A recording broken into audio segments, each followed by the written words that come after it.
अवतार का ठीक समय। आज की विषम स्थिति में प्रभु का आना आवश्यक है। अब ठीक यह समय अवतार होने का है। सृष्टि का संतुलन बहुत ही ऊंचा नीचा हो गया है। मानव जीवन की स्वाभाविक स्थिति बहुत ही विकृत हो गई है। सरल जीवन कठिन और कंटकाकीर्ण बना हुआ है। प्रकृति की दी हुई वस्तुओं पर दूसरों का अनुचित कब्जा है। लोगों को स्वाभाविक आवश्यकताओं की पूर्ति से वंचित रहना पड़ता है। संसार में जीवन यापन के लिए आवश्यक वस्तुओं की कमी नहीं है, पर व्यवस्था ऐसी गड़बड़ है कि एक ओर तो असंख्य व्यक्ति भूखे तड़प तड़प कर प्राण दे रहे हैं, दूसरी ओर अन्न राशि को अग्नि की भेंट इसलिए किया जा रहा है कि पैसे वालों की इच्छा अनुसार भाव रहें। एक ओर बेकारी और गरीबी के चक्र में दुनिया पिस रही है, दूसरी ओर अमीरों के खजाने तूफानी वेग से बढ़ते जा रहे हैं। सामाजिक जीवन और भी पेचीदा हो गया है। बाल विवाह, वृद्ध विवाह, कन्या विक्रय, वर विक्रय, अपहरण, बलात्कार, तलाक, दुराचार आदि कारणों से दंपत्ति जीवन का स्वर्गीय आनंद नष्ट हो गया है और उनके स्थान पर नारकीय कलह एवं मनोमालिन्य उठ खड़ा हुआ है। मनुष्य मनुष्य के बीच भाईचारे का प्रेम संबंध टूट गया है। काले गोरे, दास मालिक, गरीब अमीर, ऊंच नीच, छूत अछूत के बीच में इतनी गहरी खाई है कि एक दूसरे से बहुत दूर पड़ गए हैं। एक ही पिता की संतान अपने भाई की छाया पड़ने से भी अपवित्र हो जाती है। स्वास्थ्य के नियमों का पालन करने के स्थान पर फैशन का शैतान विराजमान है। सिर से पैर तक फैशन से लदे हुए अनावश्यक, अपवित्र और हानिकर टीमटाम के द्वारा रोगों का आशीर्वाद प्राप्त हो रहा है। इंद्रिय लिप्सा से अंधे होकर लोग शरीर के ईश्वर दत्त स्वतों को गला रहे हैं। आंखें गड्ढे में धंसी हुई, मुख सूखा हुआ, हड्डियों का ढांचा मात्र धारण किए हुए बाबू लोग इधर से उधर घूमते दिखाई देते हैं। चुरुट का धुआं फक फक फूंकते हुए नकली आंखों की सहायता से देखने वाले ये युवक जीते तो हैं, पर यदि इनकी जिंदगी को भी जिंदगी कहेंगे तो मौत किस चीज को कहा जाएगा। रोगों का घर, व्याधियों का मंदिर शरीर बना हुआ है। जो कुछ कमाते हैं डॉक्टरों के बिल में चुका देते हैं। चाय के साथ बासी बिस्किट खाना, बस यही इनके भाग्य में बदा है। असली दूध दही मिलना मुश्किल हो रहा है। औसत आयु बहुत कम रह गई है। मक्खियों की तरह पैदा होते हैं और मच्छरों की तरह मर जाते हैं। बालकपन की पूंछ से बुढ़ापा जुड़ा आता है। राजनीति अब धर्मनीति नहीं रही है, उसे कूटनीति बनना पड़ा है। संधियां, वायदे, वचन, लोकहित, विश्व कल्याण, यह सब बातें उपहासास्पद समझी जाती हैं। झूठ, फरेब, कपट, स्वार्थ साधन जिस प्रकार भी होता हो वही राजनीति है।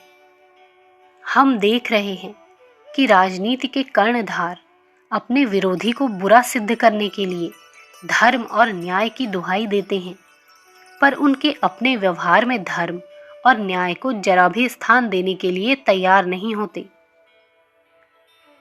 जनहित की संघ शक्ति, शासन सत्ता आज चंद लोगों का हित साधन करती है और अधिकांश भूखे नंगे लोग उनके भार से दबे हुए कराहते हैं। धर्म के स्थान को पाखंड ने ग्रहण कर लिया है। अशिक्षित, आलसी, चोर, डाकू, लंपट, शूद्र, पाखंडी आज धर्म गुरु बने हुए हैं। कायर, प्रमादी और व्यसनी भिखमंगे लाखों की संख्या में साधु सन्यासी बने हुए जनता को पथ भ्रष्ट करते फिर रहे हैं। अपना बड़प्पन प्रकट करने, पैर पुजाने, शिष्य बनाने और भिक्षा प्राप्त करने के अतिरिक्त और कोई कार्य धर्म गुरुओं का प्रतीत नहीं होता। सिद्धांत और उपदेश उनकी जिह्वा तक ही हैं, पर उपदेश में कुशल हैं, किंतु कुछ भी कष्ट सहन का प्रसंग आ जाए तब तो उनकी नानी ही मरती है। आध्यात्म ज्ञान, बस यहाँ तो पूरी अराजकता है।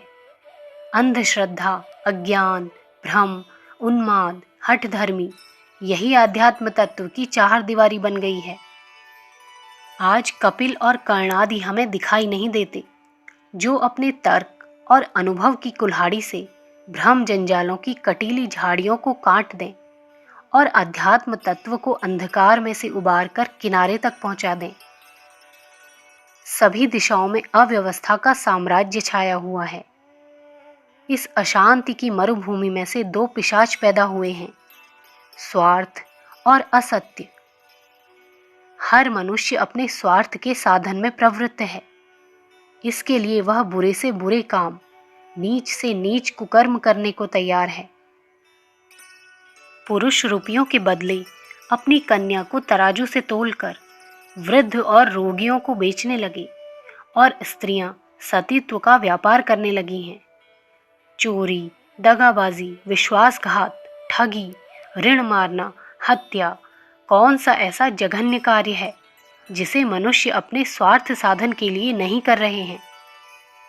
पति पत्नी और पिता पुत्र का रिश्ता स्वार्थ की आधारशिला पर स्थापित होने लगा है। मनुष्य भेड़िए की तरह जीभ निकालकर दूसरों का रक्तपान करने के लिए इधर उधर दौड़ता फिर रहा है। तृष्णा के मारे अंधा हो रहा है। अपना पराया उसे कुछ सूझ नहीं पड़ता। स्वार्थ और असत्य के पिशाचों ने मनुष्य जाति को अपनी मोहिनी में फांस लिया है और संसार को अपनी उंगली के इशारे पर नचा नचा कर इस देव दुर्लभ भूमि को मरघट बनाए हुए है। अब दुनिया इस शैतानी चक्र में पड़ी पड़ी व्याकुल हो रही है। अनाचार के बोझ से दबी हुई वसुंधरा प्रार्थना कर रही है कि हे नाथ, अब मुझसे सहा नहीं जाता।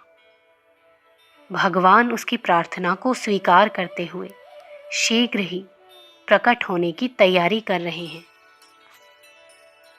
अखंड ज्योति, जनवरी सन 1942, पृष्ठ संख्या 22-23।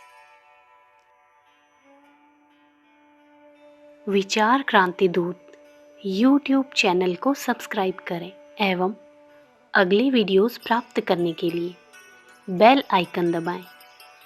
धन्यवाद।